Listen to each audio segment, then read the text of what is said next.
আজ আমরা একজনের চিন্তাভাবনা নিয়ে একটু গভীরে যাব, যিনি মানুষের সম্ভাবনা আর সাফল্য নিয়ে আমাদের ধারণাকেই নাড়িয়ে দিয়েছেন, বব প্রক্টর। ওনার খুব বিখ্যাত একটা কাজ আছে, change your paradigm, change your life. তো সেই বইয়ের কিছু মূল ভাবনা আজ আমাদের আলোচনার কেন্দ্রে। হ্যাঁ, আর এই আলোচনাটা আমার মনে হয় খুব দরকারি। কারণ আমরা প্রায় দেখি, হয়তো নিজেরাও অনুভব করি, যে অনেক চেষ্টা করছি কিন্তু যেন একই জায়গায় আটকে আছি, বারবার একই ভুল হচ্ছে। ঠিক, প্রক্টর তো এটাই বলেন, তাই না, যে সমস্যাটা বাইরের নয়, ভেতরের, আমাদের এই প্যারাডাইমের মধ্যে। একদম, ওনার মূল কথাটাই ওখানে। বাইরের পরিস্থিতি নয়, আমাদের ভেতরের মানসিক কাঠামো বা প্রোগ্রামিংটাই আসল চালক। তো আজ আমরা এই প্যারাডাইম জিনিসটা ঠিক কি, কেন এটা এত পাওয়ারফুল, আর সবচেয়ে জরুরি প্রশ্ন, এটা কি আদৌ বদলানো যায়, এইগুলো নিয়ে একটু কথা বলবো। খুব ইন্টারেস্টিং। তাহলে চলুন শুরু করা যাক। এই প্যারাডাইম শব্দটা তো বেশ ভারী শোনায়। বব প্রক্টর এটাকে ঠিক কিভাবে বুঝিয়েছেন? বললেন যে এটা নাকি আমাদের মনের এক অদৃশ্য চালক। হ্যাঁ, অনেকটা তাই। প্রক্টর বলছেন প্যারাডাইম হলো আসলে মানে অনেকগুলো অভ্যাসের একটা সমষ্টি, যেগুলো আমাদের অবচেতন মনে সাবকনশিয়াস মাইন্ডে গেঁথে গেছে। অভ্যাসের সমষ্টি। হ্যাঁ, ছোটবেলা থেকে পাওয়া নানা রকম শিক্ষা, বিশ্বাস, অভিজ্ঞতা, পরিবার, সমাজ, স্কুল থেকে এই সব কিছুর মিশেলে একটা মানসিক প্রোগ্রামিং তৈরি হয় আর কি। আচ্ছা। এটা অনেকটা কম্পিউটারের অপারেটিং সিস্টেমের মতো, বুঝলেন? ব্যাকগ্রাউন্ডে চলে, আমরা টেরও পাই না। অথচ এটাই আমাদের প্রায় সব সিদ্ধান্ত, আচরণ, এমনকি অনুভূতিকেও নিয়ন্ত্রণ করে, বেশিরভাগ সময়ই আমাদের অজান্তে। তার মানে আমরা যা ভাবি, যা করি, তার বেশিরভাগটাই আসলেই পুরনো প্রোগ্রামিংয়ের ফল। এটা তো বেশ বেশ ভাবনার বিষয়। তাহলে তো সাফল্য বা ব্যর্থতার পেছনেও এর একটা বড় ভূমিকা আছে। প্রক্টরের থিওরি অনুযায়ী একদম। উনি খুব জোর দিয়ে বলতেন, যদি কারো প্যারাডাইমে গেঁথে থাকে যে টাকা পয়সা করা খুব কঠিন, বা ধরুন আমি এই কাজটার যোগ্য নই, তাহলে সে সচেতনভাবে যতই চেষ্টা করুক না কেন, তার অবচেতন মন তাকে আটকে দেবে। ঠিক, অবচেতন মন তাকে সেই পুরনো বিশ্বাসের গণ্ডির মধ্যেই, কমফর্ট জোনের মধ্যেই আটকে রাখার চেষ্টা করবে। এখানেই আসে সেলফ স্যাবোটাজ বা আত্মপ্রবঞ্চনার ধারণাটা। আত্মপ্রবঞ্চনা, সেলফ স্যাবোটাজ, এই ব্যাপারটা একটু খুলে বলবেন? মানে আমরা কি নিজেরাই নিজেদের সাফল্যের পথে বাধা দিই অজান্তে? হ্যাঁ, বিষয়টা অনেকটা সেই রকমই। যখন আমাদের ভেতরের মূল বিশ্বাস, ওই প্যারাডাইম আর কি, সেটার সাথে আমাদের সচেতন লক্ষ্যগুলোর একটা একটা কনফ্লিক্ট বা সংঘাত তৈরি হয়, তখন অবচেতন মন পুরনো বিশ্বাসটাকেই রক্ষা করতে চায়। একটা উদাহরণ দিলে হয়তো বুঝতে সুবিধা হবে। ধরুন, কেউ ব্যবসা শুরু করতে চায়, খুব ভালো প্ল্যান করেছে, সব ঠিকঠাক, কিন্তু তার প্যারাডাইমে হয়তো ব্যর্থতার ভয় খুব গভীরভাবে বসে আছে। হুম। সে হয়তো শেষ মুহূর্তে গিয়ে এমন কোনো ভুল সিদ্ধান্ত নিয়ে ফেলল, বা কাজটা শুরু করতেই ভয় পেল, পিছিয়ে গেল। কেন? কারণ তার প্যারাডাইম তাকে তার পরিচিত গণ্ডি, ব্যর্থতার বা কিছু না করার গণ্ডিতেই ফিরিয়ে আনতে চাইছে। এটা একটা চক্রের মতো কাজ করে। বাপ্পা, মানে নিজের অজান্তেই নিজের পায়ে কুড়ুল মারা আর কি। একদম। প্রক্টর বলতেন, এই চক্রটা যদি ভাঙতে হয়, তাহলে আগে নিজের ভেতরের এই সীমিত বিশ্বাসগুলোকে, সেগুলোকে চিনতে হবে। ওটাই প্রথম ধাপ। তার মানে আসল লড়াইটা বাইরের পৃথিবীর সাথে নয়, নিজের ভেতরের এই পুরনো প্রোগ্রামিংটার সাথেই। তাহলে এই প্যারাডাইম বদলানোর প্রথম ধাপ কি? শুধু মনে মনে চাইলেই কি এরা বদলে ফেলা যায়? শুধু চাইলেই হয়তো হয় না, তবে চাওয়াটা, ওই সিদ্ধান্ত নেওয়াটা অবশ্যই প্রথম এবং সবচেয়ে জরুরি ধাপ। প্রক্টরের মতে পরিবর্তনটা শুরু হয় সচেতনতা দিয়ে। এটা বোঝা যে আমার এখনকার পরিস্থিতি, সেটা আসলে আমার ভেতরের প্যারাডাইমেরই একটা বাইরের ছবি। একটা আয়নার মতো। হ্যাঁ, অনেকটা তাই। এরপর আসে সিদ্ধান্ত, যে আমি এই পুরনো প্যারাডাইমকে চ্যালেঞ্জ করব, এটাকে বদলাবো। কিন্তু প্রক্টর একটা জরুরি কথা বলতেন, শুধু ইচ্ছাশক্তি বা উইল পাওয়ার দিয়ে এটা করা খুব কঠিন। কেন? ইচ্ছাশক্তি তো খুব পাওয়ারফুল। কারণ ইচ্ছাশক্তি হল সচেতন মনের অংশ, আর প্যারাডাইম বসে আছে অবচেতন মনে, যেটা অনেক অনেক বেশি শক্তিশালী। তাই শুধু জোর করে নয়, কিছু নির্দিষ্ট কৌশল লাগে এটাকে বদলাতে। আচ্ছা, এই কৌশলগুলোর মধ্যে একটা খুব গুরুত্বপূর্ণ বিষয় হলো চিন্তার শক্তি, তাই না? প্রক্টর তো প্রায় বলতেন আমরা যা ভাবি তাই হই। এই কথাটা, এটা অনেকের কাছে একটু বেশি সরল মনে হতে পারে। বাস্তবে কি চিন্তা এত সরাসরি প্রভাব ফেলে? এটা খুব কমন একটা প্রশ্ন, আর এর উত্তরটাও কিন্তু বেশ গভীর। দেখুন, প্রক্টর যখন চিন্তার শক্তির কথা বলেন, তখন উনি শুধু পজিটিভ থিঙ্কিংয়ের কথা বলছেন না। উনি বলছেন আমাদের চিন্তাগুলো হলো শক্তির এক ধরনের রূপ, যা একটা ভাইব্রেশন বা কম্পন তৈরি করে। Law of vibration, law of attraction, এইসব। হ্যাঁ, ওই তত্ত্বগুলো এর সাথে জড়িত, যে আমাদের চিন্তার কম্পন নাকি একই রকম কম্পনের পরিস্থিতি বা জিনিসকে আকর্ষণ করে। তবে এটাকে শুধু আধ্যাত্মিক দিক থেকে না দেখেও এর একটা মনস্তাত্ত্বিক ব্যাখ্যাও কিন্তু আছে। মনস্তাত্ত্বিক ব্যাখ্যাটা কী রকম একটু বলবেন? যখন যখন পুরো একটা বিষয় নিয়ে গভীরভাবে ভাবি, পজিটিভ হোক বা নেগেটিভ, তখন আমাদের মনোযোগটা সেদিকে যায়। আমাদের মস্তিষ্ক, বিশেষ করে রেটিকুলার অ্যাক্টিভেটিং সিস্টেম বলে একটা অংশ আছে, আচ্ছা। সেটা তখন ওই সম্পর্কিত তথ্য বা সুযোগগুলোকে ফিল্টার করে আমাদের সামনে আনে, যেগুলো হয়তো আগে আমরা খেয়ালই করতাম না। ধরুন, আপনি একটা লাল রঙের গাড়ি কিনবেন ঠিক করলেন। হুম। হঠাৎ দেখবেন রাস্তায় শুধু লাল গাড়িই চোখে পড়ছে। গাড়িগুলো কি বেড়ে গেছে? না, আপনার মনোযোগটা বদলে গেছে। ঠিক ঠিক, এটা তো হয়। সেরকমই যখন কেউ সাফল্যের কথা ভাবে, সম্ভাবনার কথা ভাবে, তখন তার মন সুযোগ খোঁজার জন্য তৈরি হয়। সে সমস্যাকে অন্য চোখে দেখে, নতুন আইডিয়া মাথায় আসে, কাজ করার একটা জোর পায় ভেতর থেকে। চিন্তাটা এখানে কর্মের বীজ বুনে দেয়। তাহলে নেতিবাচক চিন্তা সুযোগ দেখতে বাধা দেয়, আর ইতিবাচক চিন্তা সম্ভাবনার দরজা খুলে দেয়। একদম। ব্যাপারটা শুধু ভাবনার স্তরে থাকে না, এটা আমাদের মনোযোগ আর কাজকেও সরাসরি প্রভাবিত করে। আর কাজ বলতেই তো অভ্যাসের কথা আসে। আপনি শুরুতেই বলছিলেন প্যারাডাইম আসলে অভ্যাসেরই সমষ্টি। তার মানে কি নতুন প্যারাডাইম গড়তে হলে পুরনো অভ্যাস ছেড়ে নতুন অভ্যাস তৈরি করতে হবে? একদম। অভ্যাস হলো প্যারাডাইমের বাইরের প্রকাশটা। আমাদের প্রতিদিনকার ছোট ছোট কাজ, আমাদের রুটিন, এগুলোই ধীরে ধীরে আমাদের বিশ্বাস আর মানসিক গঠনকে হয় গড়ে তোলে, নয়তো আরও শক্ত করে। তাহলে বদলাতে হলে সচেতনভাবে নতুন অভ্যাস তৈরি করতে হবে।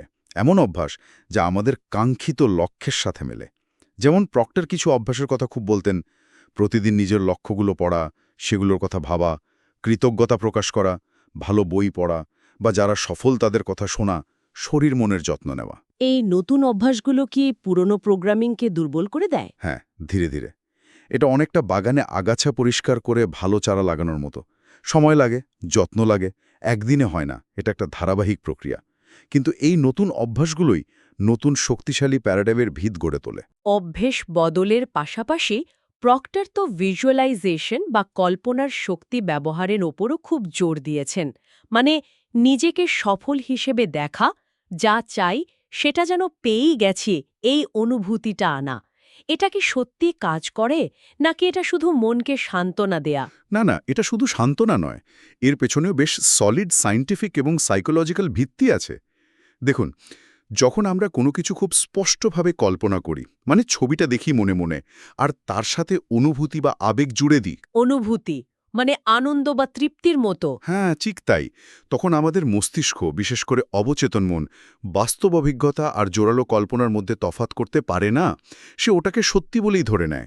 তাই নাকি? প্রক্টর এটাই বলতেন, শুধু ছবি দেখলে হবে না, ওই সাফল্যের অনুভূতিটা, আনন্দ, শান্তি, কৃতজ্ঞতা, সেটাকে বর্তমানে অনুভব করতে হবে, যেন ওটা এখনই ঘটছে। এই অনুভূতিটাই অবচেতন মনকে নতুন করে প্রোগ্রাম করে। আর তার ফলে তার ফলে অবচেতন মন তখন ওই কাল্পনিক বাস্তবতাকে সত্যি করার জন্য রাস্তা খুঁজতে শুরু করে। প্রয়োজনীয় কাজ করতে বা সুযোগ চিনতে বা সঠিক সিদ্ধান্ত নিতে সাহায্য করে। অনেক বড় বড় অ্যাথলিট, শিল্পী, বিজনেসম্যান, তারা কিন্তু এই টেকনিকটা ব্যবহার করেন। ব্যাপারটা ইন্টারেস্টিং। কিন্তু এই পুরো প্রক্রিয়াটা, পুরনো বিশ্বাস ভাঙা, নতুন অভ্যাস গড়া, কল্পনা করা, এগুলো শুনতে যতটা সোজা লাগছে, বাস্তবে নিশ্চয়ই নয়। সবচেয়ে বড় বাধা কোনটা আসে? নিঃসন্দেহে সবচেয়ে বড় বাধা হলো ভয়। ভয়। প্রক্টর এটাকে একটা দারুণ নাম দিয়েছিলেন, টেরর ব্যারিয়ার, ভয়ের প্রাচীর। Terror barrier. হ্যাঁ, যখনই আমরা আমাদের চেনা গণ্ডি কমফর্ট জোন থেকে বেরিয়ে নতুন কিছু করতে যাই, পুরনো প্যারাডাইমকে চ্যালেঞ্জ করি, তখনই এই ভয়টা পাঁচিলের মতো সামনে এসে দাঁড়ায়। কিসের ভয়? ব্যর্থতার ভয়? ব্যর্থতার ভয়, লোকে কি বলবে সেই ভয়, অজানা কিছুর ভয়, এমনকি অনেকে সফল হতেও ভয় পায়। এই ভয়টা এত তীব্র হতে পারে যে এটা আমাদের আবার সেই পুরনো পরিচিত জায়গাতেই টেনে ফিরিয়ে নিয়ে যেতে চায়। তাহলে এই টেরর ব্যারিয়ার ভাঙার উপায় কি? ভয়টাকে এড়িয়ে যাওয়া? এড়িয়ে যাওয়া নয়, ভয়টাকে বোঝা এবং সেটার মুখোমুখি হওয়া। প্রক্টর বলতেন, ভয় পাওয়া মানেই যে সামনে বিপদ আছে তা কিন্তু নয়। ভয় আসলে একটা সিগন্যাল যে আমরা আমাদের সীমানাটা বড় করছি, আমরা গ্রো করছি। মানে এটা একটা ভালো লক্ষণ? একদিক থেকে হ্যাঁ, পরিবর্তন মানেই তো অনিশ্চয়তা, আর অনিশ্চয়তা ভয় জাগাবেই, এটা স্বাভাবিক। কৌশলটা হলো ভয়টাকে স্বীকার করা, বোঝা যে এটা প্যারাডাইম বদলানোরই একটা অংশ, এবং ভয় লাগা সত্ত্বেও ছোট্ট একটা স্টেপ নেওয়া। ভয় পেয়েও এগিয়ে যাওয়া। হ্যাঁ, আর একটা উপায় হলো জ্ঞান। যে বিষয়ে ভয় লাগছে সেই বিষয়ে যত বেশি জানবেন, পড়বেন, বুঝবেন, তত ভয়টা কমতে থাকবে। আর একবার যদি ভয়টাকে জয় করে একটু এগিয়ে যাওয়া যায়, তখন যে আত্মবিশ্বাসটা বাড়ে, সেটা পরের পদক্ষেপ নিতে অমচন সাহায্য করে। ভয়কে জয় করার পাশাপাশি পুরনো বিশ্বাসের জায়গায় নতুন বিশ্বাস বসানোটাও তো জরুরি। যেমন ধরুন, নিজেকে বারবার বলা যে আমি এটা পারব বা সাফল্য আমার জন্য। এই যে অ্যাফার্মেশন বা ইতিবাচক স্বকথন, এগুলো কতটা কাজে দেয়? খুবই জরুরি, কারণ পুরনো বিশ্বাসগুলো তো গাছের গভীর শিকড়ের মতো। শুধু ভয়কে জয় করলেই সেগুলো উপড়ে যায় না। তাদের জায়গায় সচেতনভাবে নতুন, শক্তিশালী, পজিটিভ বিশ্বাস রোপণ করতে হয়। এখানেই অ্যাফার্মেশনের ভূমিকা। অ্যাফার্মেশন মানে তো ওই ইতিবাচক কথাগুলো বারবার বলা? হ্যাঁ, তবে প্রক্টর জোর দিতেন শুধু মুখে বললেই হবে না, ওই কথাগুলো মনে প্রাণে বিশ্বাস করতে হবে, অনুভব করতে হবে। যেমন শুধু আমি ধনী হচ্ছি বলার চেয়ে ধনী হলে আমার কেমন লাগবে সেই অনুভূতিটা যদি আমি এখন আনতে পারি, সেটা বেশি শক্তিশালী। ও আচ্ছা, অনুভূতির উপর জোর। হ্যাঁ, এই নিয়মিত অনুশীলন ধীরে ধীরে অবচেতন মনে নতুন প্রোগ্রামিং তৈরি করে, পুরনো নেতিবাচক চিন্তাগুলোকে দুর্বল করে দেয়। এটা অনেকটা ওই যে বললাম, বাগানে আগাছা তুলে ফেলে নতুন চারা লাগানোর মতো। সময় লাগে, যত্ন লাগে, কিন্তু ধীরে ধীরে নতুন বাগান তৈরি হয়। পুরনোকে সরিয়ে নতুনকে জায়গা করে দেওয়া। বুঝলাম। আচ্ছা, এই পুরো প্রক্রিয়ায় লক্ষ্যের স্বচ্ছতা বা ক্ল্যারিটি অফ গোলস কতটা গুরুত্বপূর্ণ? অনেকেই তো বলেন জীবনে কিছু একটা করতে চায়, কিন্তু ঠিক কি চাই সেটাই পরিষ্কার নয়। প্রক্টর কি লক্ষ্য নির্ধারণ নিয়ে কিছু বলেছেন? অবশ্যই, লক্ষ্য নির্ধারণ তো প্রক্টরের শিক্ষার একটা সেন্ট্রাল পয়েন্ট। উনি বলতেন, লক্ষ্য ছাড়া জীবন হল দিকচিহ্নহীন জাহাজের মতো, স্রোত যেদিকে নিয়ে যায় সেদিকেই চলে। তাই তো।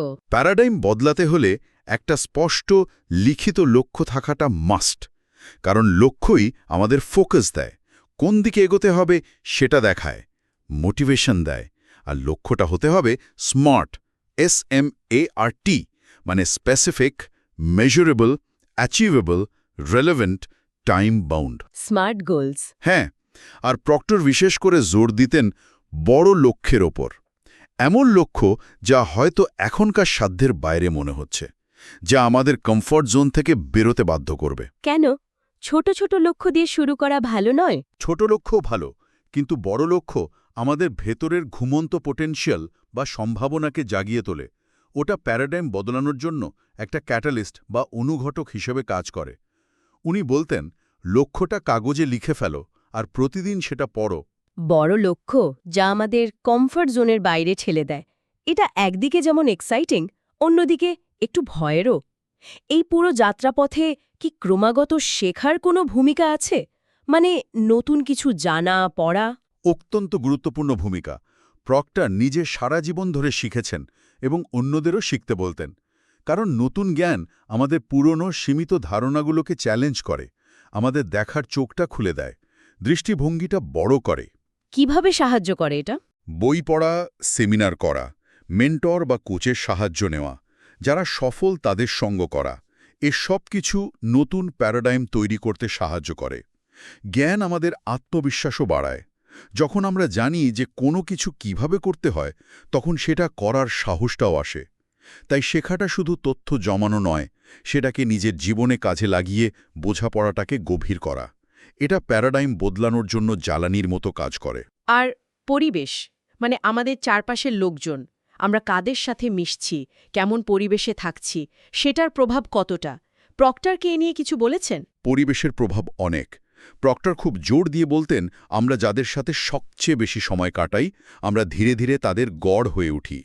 তাদের চিন্তাভাবনা, তাদের বিশ্বাস, এমনকি তাদের আয়, স্বাস্থ্য সবকিছুতে এর প্রভাব পড়ে। তাই নাকি? এটাকে কি বলে?